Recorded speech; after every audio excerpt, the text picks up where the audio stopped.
सबको यथा योग्य नमन। आत्म परिचय 308 भाग मैं लेकर के उपस्थित हुआ हूं। इस अध्याय में, इस परिच्छेद में हरि नाम के स्मरण का महत्व दर्शाया गया है, बताया गया है। भगवान कहते हैं कि केवल सत्य हरि भजन और सब सपना, उमा कहूं मैं अनुभव अपना, केवल हरि भजन ही सत्य है और सब स्वप्न है, सब स्वप्न है। ये अनुभव भगवान शंकर जी बताते हैं। भगवान शंकर जी बताते हैं माता पार्वती को, माता जगत जननी माता पार्वती के लिए शंकर ध्वनि।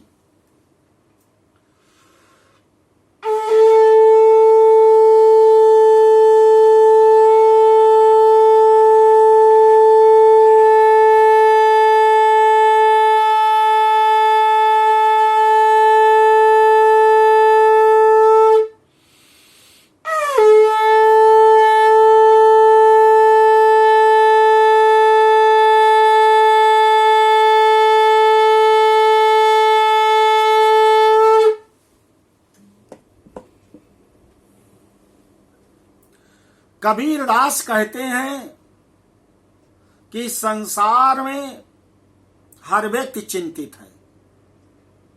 धन माया तन मन धन सब के लिए, पुत्र कलत्र के लिए, और ब्लड प्रेशर अपना हाई किए हुए है, शुगर अपना बढ़ाए हुए है। कबीर दास जी कहते हैं कि चिंता तो हरि नाम की और न चिंता दास, जो कुछ चितवै राम बिनु सोई काल के पास। यदि चिंता ही करनी चाहिए तो हरि के नाम की चिंता करो और भगवान के दास को किसी चीज की चिंता नहीं करनी चाहिए। राम के अलावा, भगवान के नाम के अलावा यदि आप चिंता करते हैं तो सब काल के गाल में समाहित होने वाले हैं। सब चला जाएगा, कुछ नहीं बचेगा। और चिंता जो है भौतिक चिंता चिता की ओर ले जाएगी। भगवान का चिंतन आप करेंगे तो आपके दुख सुख कष्ट विघ्न व्यवधान यथा उचित दूर करने की चिंता उन्हें होगी।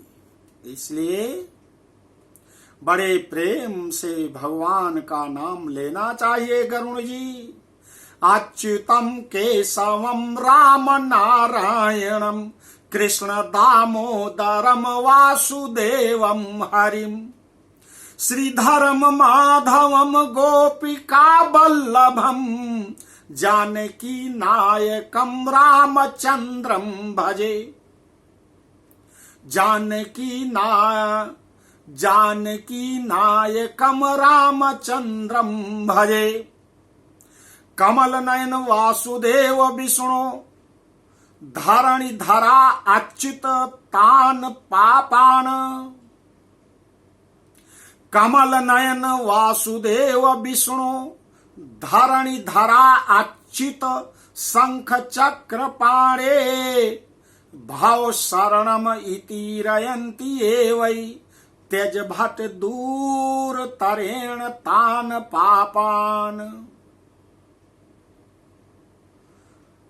तानानयद्धमसतो विमुखान मुकुंद पादार बिन्द मकरंद रस रसाद जस्रम निष्किंचनैः परमहंस कुलै रसज्ञैर्जुष्टाद गृहे निर्यवर्तमनि बद्ध तृष्णान्। यमदेव अपने किंकरों से कहते हैं कि हे किंकर, तुम नास्तिकों को ले आया करो, जो भगवान के नाम का स्मरण करते हैं उनको मेरे पास मत लाओ। मैं स्वयं भगवान के नाम का भजन करता रहता हूं। हे दूतों, जो व्यक्ति, हे कमल नयन वासुदेव, हे विष्णु, हे धरणिधर, हे अच्युत, हे शंख चक्र पाणी, आप मेरे शरणदाता हो, ऐसा कहते हैं, उन निष्पाप व्यक्तियों को तुम दूर से ही छोड़ देना, उनके समीप मत जाना, कतई न जाना उनके समीप। तुम जाओगे तो मुझे कष्ट होगा।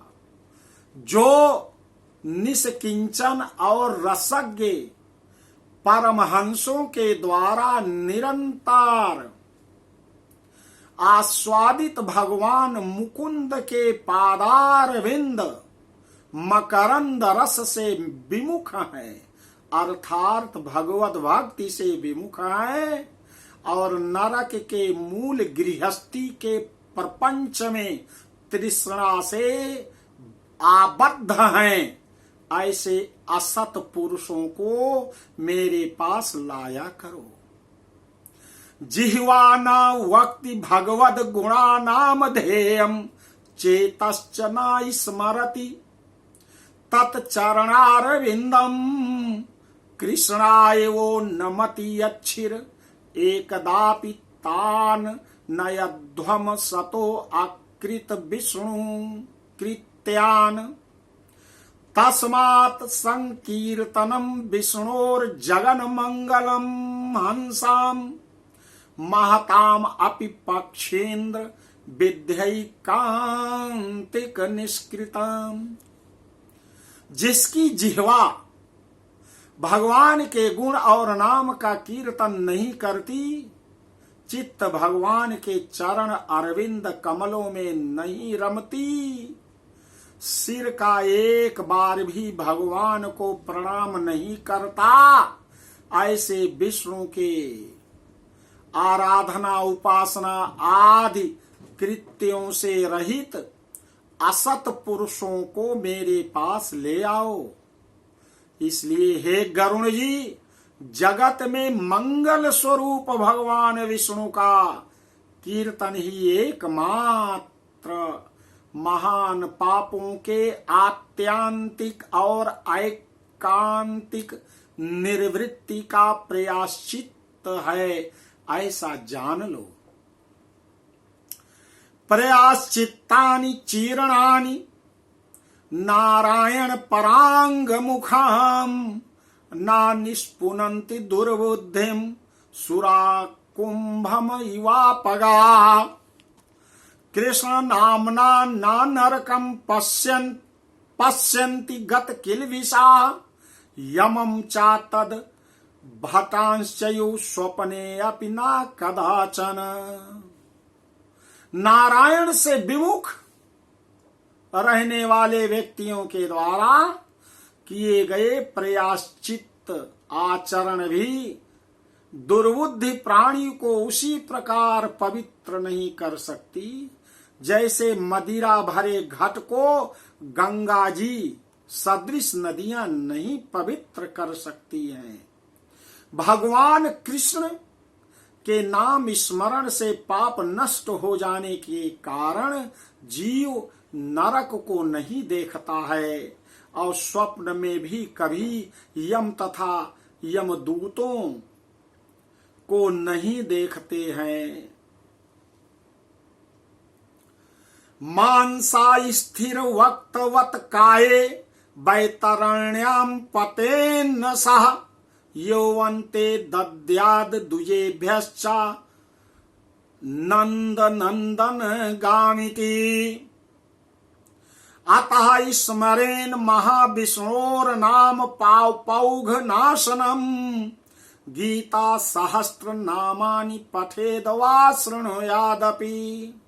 जो व्यक्ति अंत काल में नंद नंदन भगवान श्री कृष्ण जिसके पीछे चलते हैं ऐसी गाय को ब्राह्मणों को दान देता है, वह मांस, हड्डी और रक्त से परिपूर्ण बैतरणी नदी में नहीं गिरता, अथवा मृत्यु के समय नंद नंदन इस प्रकार की वाणी भगवान नाम का उच्चारण करती है, जिसकी वाणी वह पुनः मांस, अस्थि तथा रक्त से पूर्ण बैतरणी रूपी शरीर को प्राप्त नहीं करता।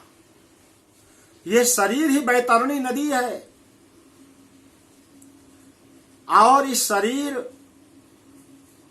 को जन्म लेते समय, मृत्यु के समय बहुत ही कष्ट होता है जीव को, तो इससे मुक्ति मिल जाती है।